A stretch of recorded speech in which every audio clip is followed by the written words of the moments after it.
G'day.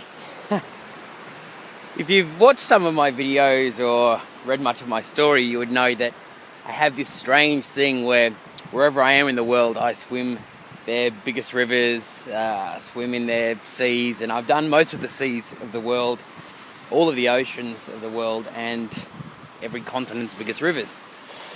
So here I am in Ohio in the United States. Just over there is Canada, which means, of course, this is one of the Great Lakes. This is Lake Erie.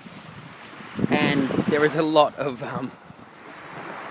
seagulls here. There's also a lot of bacteria and pollution in here, because Lake Erie is one of the last places where all the pollution from all the Midwest factories and Canadian factories and all the farmland all rushes into the lakes and then ends up in here.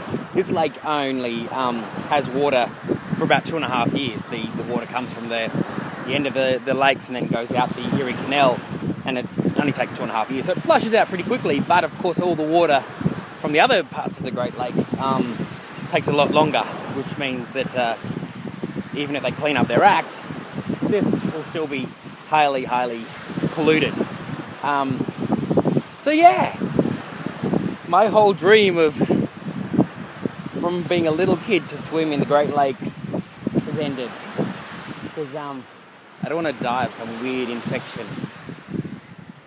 And usually, as a young person, when I was travelling everywhere, I wouldn't really care. I mean, I swam in the Mekong and the Yellow River and all sorts of the Thames, for goodness sake.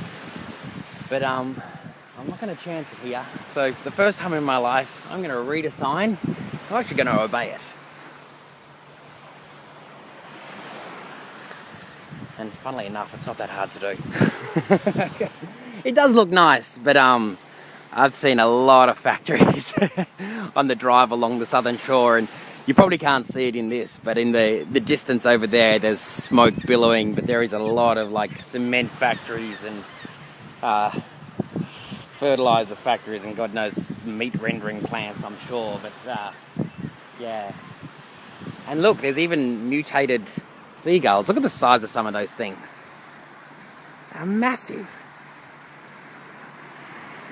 Absolutely massive. So no swimming at all.